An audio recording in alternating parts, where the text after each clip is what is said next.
Hi, everybody. I'm Margaret from YouTube Partnerships. Welcome to our first YouTube Partner Meetup Live. We're lucky today to have a senior product manager here, Phil Farhi, who's going to talk about YouTube monetization, which is basically how you guys get paid. I know you have a lot of questions. We've opened up our moderator, which is now closed. We have those questions. You can ask questions during the event at #YTPartner.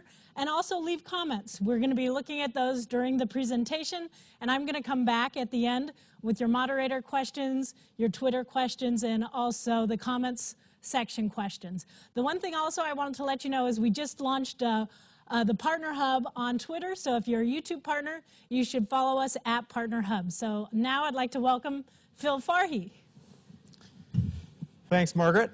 My name is Phil Farhi. I'm really excited today to give you guys a glimpse into how we think about monetization at YouTube and what we're working on to try to make you as successful as possible on the platform. So we're going to cover four things today. We're going to give you a little bit of a refresher on the formats that we offer. I'm going to introduce some new exciting formats that we're working on. We'll have a discussion about how to really think about your YouTube revenue and how to dig beneath the surface on that front. And finally, we'll end with a couple of best practices before Margaret will come back and we'll answer a lot of your questions. So I want to go through our formats in a little bit of a history lesson, if you will. About 3 years ago, we started down the path of monetization on YouTube, and we launched our InVideo overlay and companion ads. So these were ads that fit over the bottom 20% of your video or over to the side of the page in a 300 by 250 unit. As we rolled this out, this was a format that users were comfortable with. It didn't get in the way of content. It was sort of our first step on this path towards monetization. And we sold these on a reservation basis, which basically means we went to the largest advertisers and we said, you guys can buy up a chunk of this inventory and you'll be guaranteed to serve on it. So those types of ads traditionally serve at what we call a higher CPM, so a higher rate.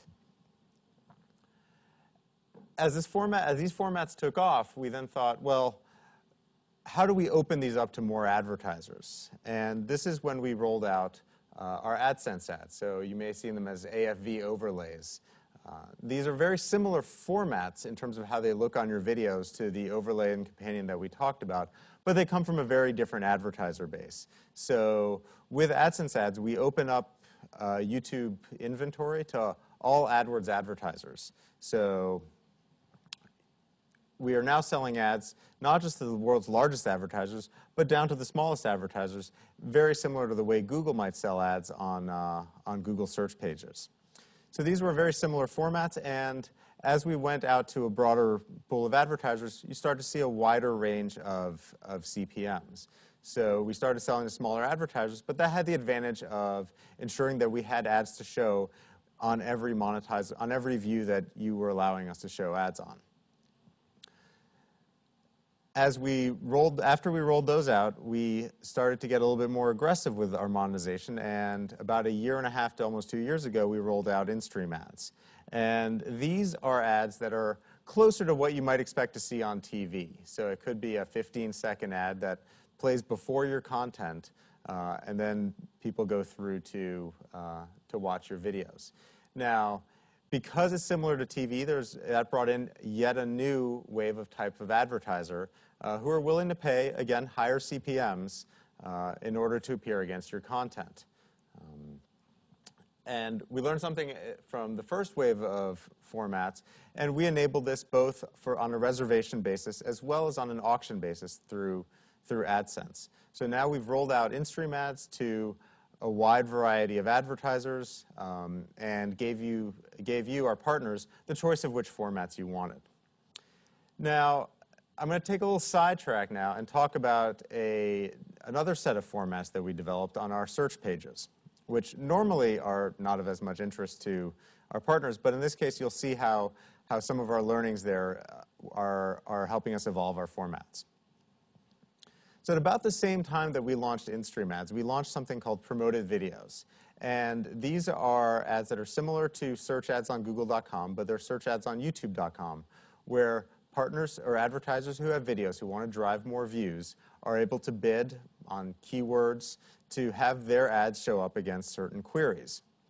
You can see here in the slides the couple of videos up at the top and on the right are actually promoted videos. These are advertisers who are bidding to have their videos be shown to our users. Now, we learned two very interesting things here. The first is that advertisers can produce ads that compete with content. So take a moment to think about that, because that's actually a very, very powerful statement. We normally think of ads as possibly annoying or the price you pay to gain access to content. But we found that that's actually not the case. If you do a search for commercials on YouTube, you'll see dozens of ads that have gotten over 1 million views. So there are ads out there that people want to watch. Think about things like the Super Bowl, which is coming up. How many people actually sit there to watch the Super Bowl in order to watch the ads to be able to talk about them the next day? Or when you go to the movies, you might sit there and choose to get there on time so you can watch a movie trailer because you're going to learn about other movies that you want to see.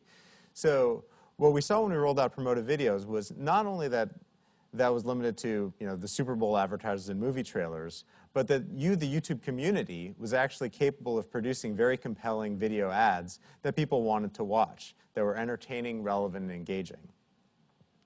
The other thing that we learned is that advertisers value these opted-in views at over 10x the value that they place on forced views. So what you get with promoted video is, because it's the bidding model for promoted videos is that you only pay if somebody clicks on your thumbnail to watch your video. So it was our first cost per view format. An advertiser would only pay if somebody chose to view their ad. And we had rolled this out at the same time as InStream, and we saw that advertisers were willing to pay a lot more. And so this puzzled us at first, and we went and we talked to advertisers to find out more of what was going on. And what they told us was, when I advertise on TV, I may have to show my ad 10 times before I know that somebody has watched the ad. With something like promoted videos and cost per view, I'm only paying for that opted-in engaged audience, so I don't have any waste in my buy. So we thought, okay, these are two really, really powerful insights that we learned on search. But most people don't come to YouTube just to search for video. They come to YouTube to watch video. And so we thought, how do we bring these learnings to our partner monetization program? And we recently launched about 3 or 4 months ago. You may have heard about the launch of our TrueView in-stream format. So what if every video ad looked like this? Here's an example of a pre-roll, but you'll see something very interesting. And that's at the top, there's a little button that says, skip this ad now.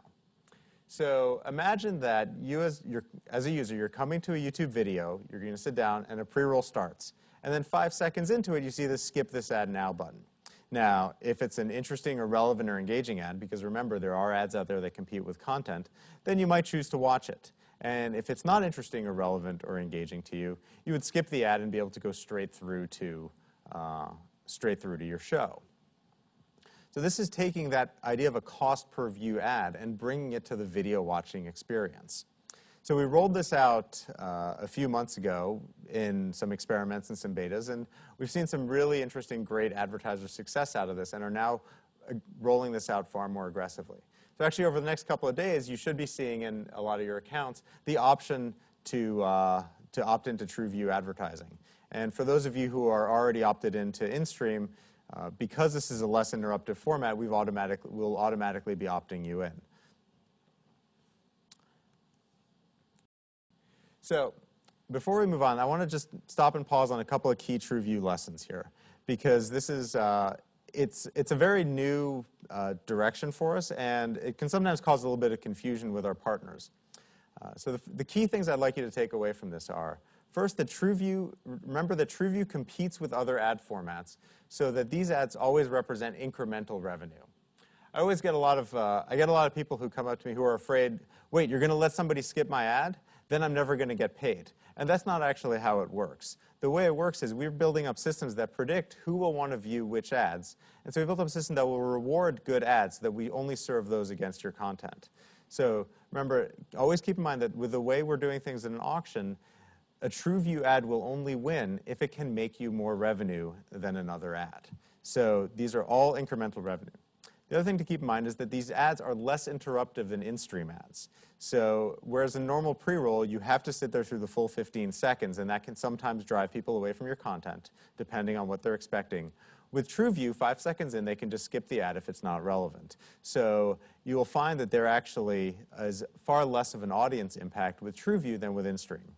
So finally, if you've shied away from standard in-stream ads, if you haven't been using pre-rolls on your content because you're worried about the impact it might have on your users and your viewers, then you should really think about trying TrueView ads because it allows you to bring in some of that revenue without the same risk that you have to your audience. Okay. Now I'm going to switch tack a little bit. We've talked a lot about these formats. There's some new formats coming in. As you can see, there are a lot of different different ways that revenue comes in on YouTube content. So I want to talk a little bit about how should you really be thinking about your YouTube revenue. And we're going to use, we're all here in the entertainment world. Let's use an analogy of a movie studio. And how does a movie studio think about whether a movie is successful? Do they look at ticket prices? So ticket prices is the equivalent of what we call CPMs, which is what we charge an advertiser to show up against your content. I've never seen a movie where they've said, this is a really successful movie, we are charging $11 per seat. It's just not how they look at things. And it's not how we should be looking at things either. The CPM is important, and the ticket price is important, but it's not the entire picture. So maybe they look at how much of their theaters they've filled. This is analogous to our coverage. So we sell ads in a certain rate. How often are we able to actually have an ad to serve against you? Now, in a movie theater, it's actually fairly simple. It's how many seats have you filled? So did you fill up 70% of seats, or 80% of seats, or only 20% of seats? As you multiply your ticket price by how many seats you filled, that starts to get you a better sense of how the movie's doing. But it's still not the entire picture. So on the YouTube side, that's what we call RPM, so revenue per 1,000 page views, which takes into account how much we charge and what our coverage is. That's still not the entire picture because I've never woken up on a Monday morning and turned on the TV to find out that the weekend's big box office hit filled up 75% of seats. You look at audience.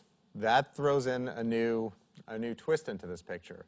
How many people actually saw the movie? You may have filled up 80% of your seats, but if you only showed it in 3 theaters, your movie may not be very successful. So this is where it's important to consider the distribution that you're getting.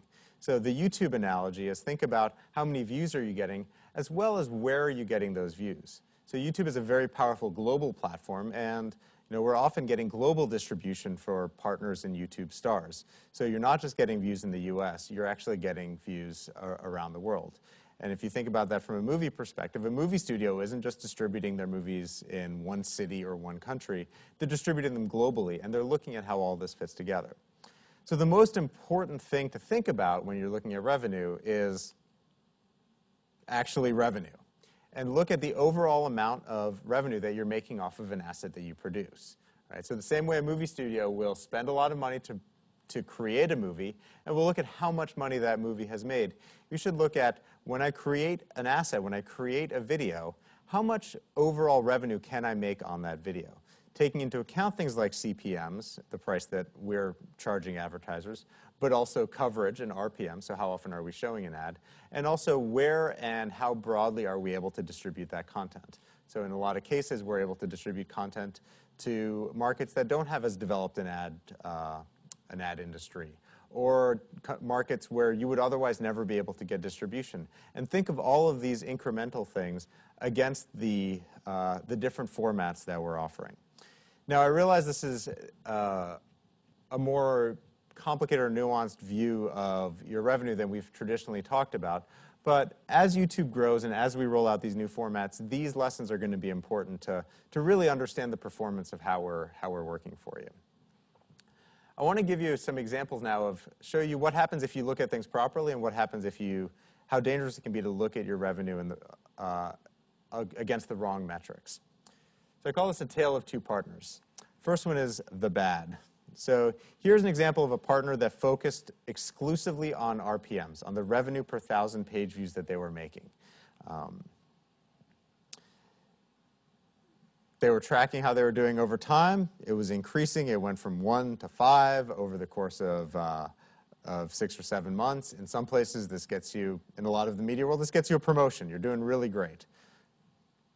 But the way that they got this was by being very, very, very aggressive with their monetization. So they were putting and selling a lot of pre-roll ads, and it was content that maybe wasn't ready for it. It hadn't built up a big enough audience. And they lost track of their monetizable views. They lost track of building up their audience. And what happens is their overall revenue went down. If you focus just on RPM, it looks like you're doing really well. But if you lose sight of building up that audience and building up that loyal subscriber base and loyal user base, then in the long run, or actually in this case not even that long, it only took a few months, your overall revenue can go down.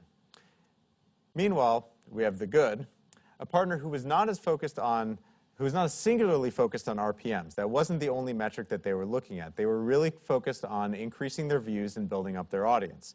And despite having relatively flat RPMs over time, this partner actually saw revenue go up. So they weren't as focused on they weren't as focused on the ticket price. They were more focused on the overall revenue. So I'm going to leave you now with a few best practices before Margaret comes back up on stage and we take some of your questions. So a few things to take away from this talk. As you're looking at YouTube and looking at your performance, always make sure you look at a revenue breakdown and think about where your revenue is coming from. Now, I'm giving you this as best practice as a guide of what you should be doing. I'll be the first to admit that we haven't always done the best job of giving you that breakdown. And we're working on that to roll out better reporting for you. But make sure that you're always comparing apples to apples if you're comparing how you do on YouTube versus somewhere else. And look at things like the format. So how much money is coming in when I enable certain formats, and what impact does that have on my audience? How much money is coming in from different geographies? If I'm comparing two different distribution strategies, am I comparing US revenue to US revenue? Versus US revenue to US RPMs to global RPMs. Really make sure you're paying attention to this. The second piece of advice is to optimize for your long-term revenue. So remember the tale of the good partner and the bad partner? Make sure that you're focused on building up your audience and not just on CPMs or RPMs or these intermediate metrics. And really optimize your revenue on the video that you're creating. So for every piece of video that you create, make sure you're looking at how can you make as much money over the life of that video, which can often be a long time. And finally, make sure you're testing and iterating. Keep experimenting with things. We talked about some of the trade-offs between short-term revenue and views with formats like InStream. In some cases, the content is ready for InStream. In other cases, it's not. So try things out. Try different formats. Try TrueView. Try different strategies with formats. We've had some partners who will only turn InStream on after a certain number of views to make sure that their loyal subscribers don't get pre-rolls, and then once it's kind of taken off, they get pre-rolls over the life of the video. Others have tried the inverse, where their loyal subscribers are probably more likely to watch pre-rolls, so they start off with pre-rolls and then turn them off as more people discover. So try things out. Try them out on certain videos. Try out different formats and see what works best for your content. So thank you for your time. And on that note, Margaret's going to come back up and we're going to take some of your questions. All right. Well, thank you, Phil. So we've got some moderator questions and some Twitter questions. First, it'd be nice to be able to know where the money has come from, meaning what ad format we're getting paid on. Yeah, so that's an excellent question, and that's actually something as we just talked about, it's important to consider that breakdown and where that revenue is coming from. And so as I said, I admit that we haven't been giving you the best reporting on that, but we'll be working on that's in our plans, and we'll be rolling out better reporting soon. So what is YouTube payments, and where does that come from? So I think Phil talked about this. He talked about reservation payments, and YouTube payments refers to the reservation ads we're selling, right? How well do pre-roll ads work for smaller, relatively unknown partners? I know you talked about this. Do videos with pre-rolls get less views? Yeah, so we've seen that there definitely are some effects of pre-rolls on views. So as partners turn on pre-rolls, sometimes they might see a drop in views, and we saw that. We saw what can happen if you're too aggressive with the tail of the bad partner. I think what's really important is making sure that the content is at a point where, and the audience is at a point where it can tolerate pre-rolls. It's actually not so much the case that it's smaller partners versus larger partners. A lot of it has to do with how loyal is the audience that you've built up, what are the alternatives to your content, Yeah. And really just experiment with that, because it's really hard to know proactively or prescriptively whether content is going to work well or not well for pre-rolls. Right, right. So again, just experiment. Yeah. Do in-stream ads make more money than in-video ads? How do I get people to start clicking on my ads? So there are two questions there. I'll take the first one. Do in-stream ads make more money than in-video ads? So in terms of making more money, I think, again, that's not quite the right way of looking at it. If we think about CPMs, RPMs, the ticket prices, the coverage, the ticket price or the CPM for in-stream ads is generally higher than overlay ads. But whether it makes you more money depends on, again, your content and your audience. Right. So if you've been working with pre-rolls and your audience is sticking around and watching your videos, which in most partner cases is the case, pre-roll ads will make you more money. Right. So this partner also wants to know how he can get people to start clicking my ads. So it's an interesting question, because that's not the right way. That's not entirely the right way to look at it. Traditionally at Google, we think about search ads as people only paying if somebody clicks on the ad. At YouTube, we actually have a wider variety of ways that we sell ads. So we have some advertisers who pay only for an impression of their ad, so just showing up against your video. In the case of TrueView, it's not really a matter of TrueView in-stream. It's not a matter of clicking on the ad. It's a matter of viewing the ad all the way through. So my advice to this partner would be to let us take care of finding the right ad or the best ad to serve against your content, and to really focus on building up your monetizable views, so building up your audience, Yep. Because that puts us in the best position to monetize. Making sure your videos are enabled for the right formats, so trying out TrueView, trying out pre-rolls. It's impossible for us to sell a format if you haven't allowed us to sell it, so right. Experiment there.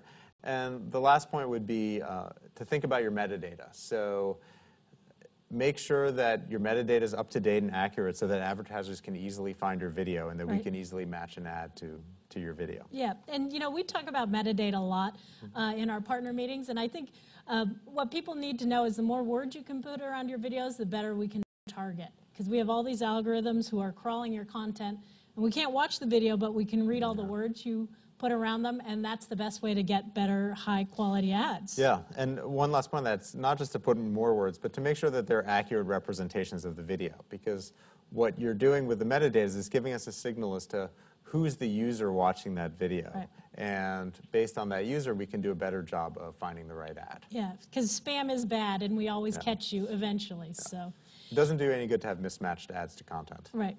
So I'm a longtime YouTube partner with many views on my videos, and I think my CPMs are too low. Despite my efforts to tag, title, and annotate, those are metadata, and promote. So here's a partner doing everything right, and he still thinks his CPMs are too low.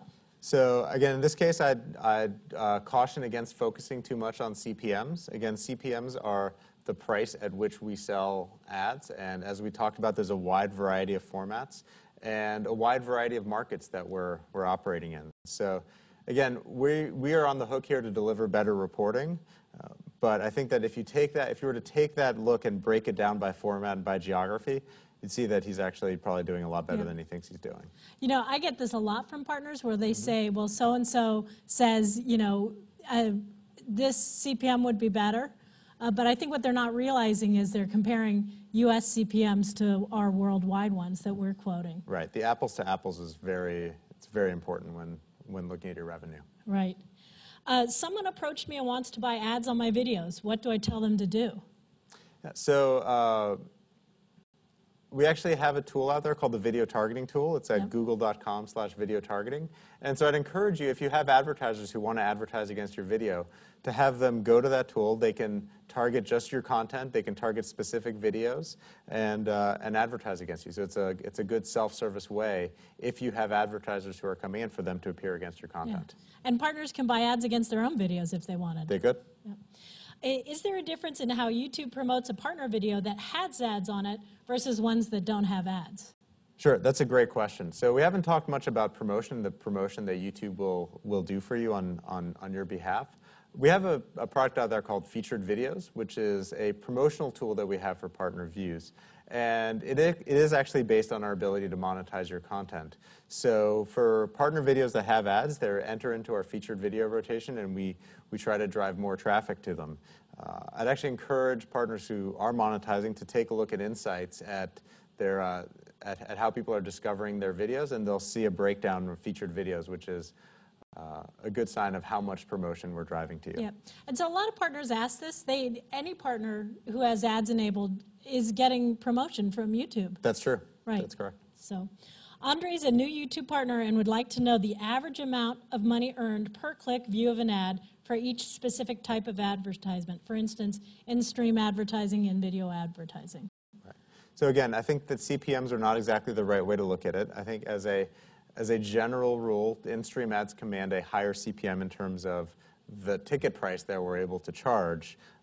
But what we see is there's not a single price that we charge. Right. Depending on format, depending on whether it comes in through AdSense or on a reservation basis, depending on geography, there's really a wide range.